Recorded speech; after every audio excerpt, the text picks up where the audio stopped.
हुई मटकी। किशनलाल बहुत ही मेहनती किसान था।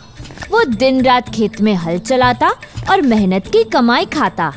एक दिन किशनलाल खेत में काम करके बैठा था, तभी उसे चमकती हुई कोई चीज दिखाई देती है।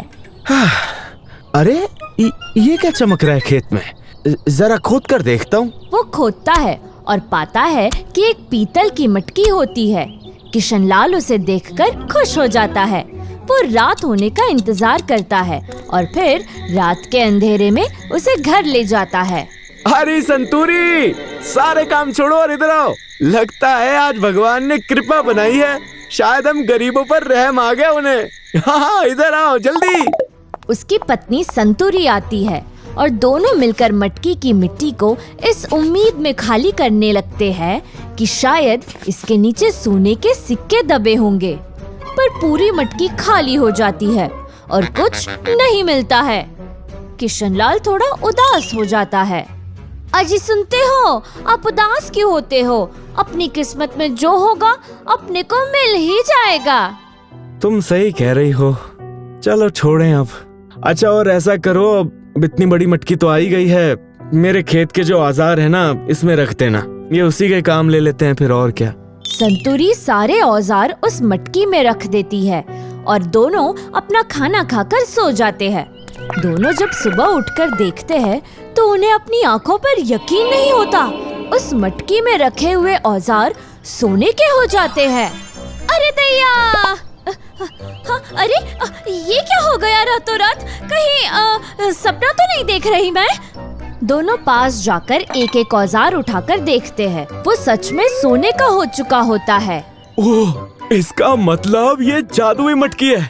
इसमें जो भी रखेंगे वो सोने का हो जाएगा। अब इसको तो मैं ऐसे खेत में ले जा नहीं सकता। ऐसा करो, इस पर मिट्टी लगा दो तो किसी को शक ही नहीं होगा। वो खेत चला जाता है और घर पर संतूरी सोचती है कि इसमें क्या डाला जाए।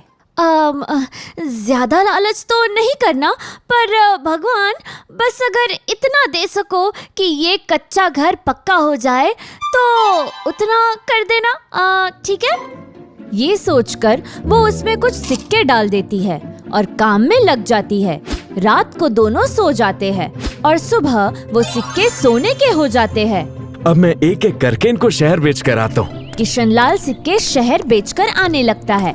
कुछ दिनों में वो पक्का घर बनवा लेते हैं। दोनों बहुत खुश होते हैं।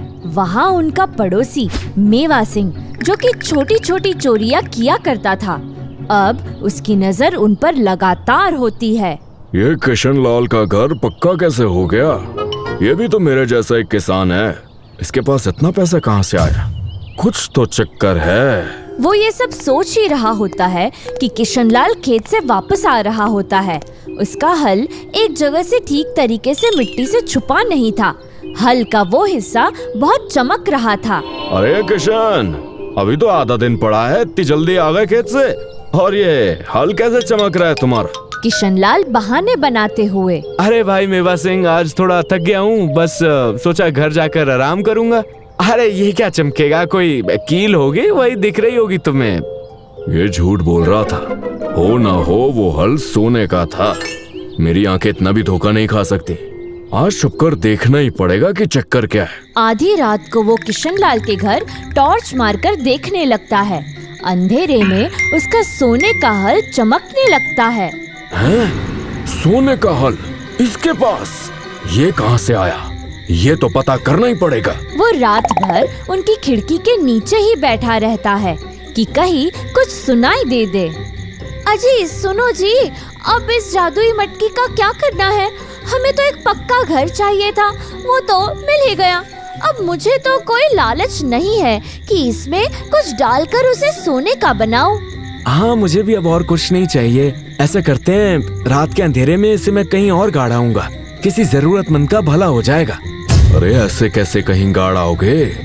ये तो मैं ही ले लूंगा।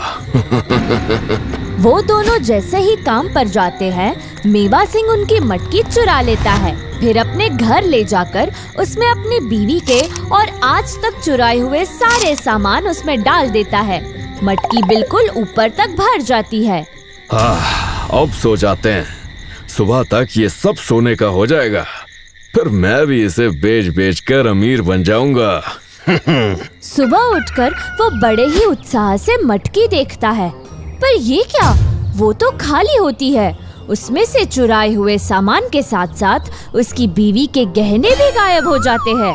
उसे समझ आ जाता है कि ये सब उसकी बुरी नीयत की वजह से हुआ है। अगर आज वो दूसरों का सामान नहीं चुराता तो हो सकता कि ये मटकी उसे मिलती। अरे धत! तो इस कहानी से आप क्या सीखते हैं? जब हमारी नीयत साफ होती है, भगवान भी तभी हमारा साथ देता है।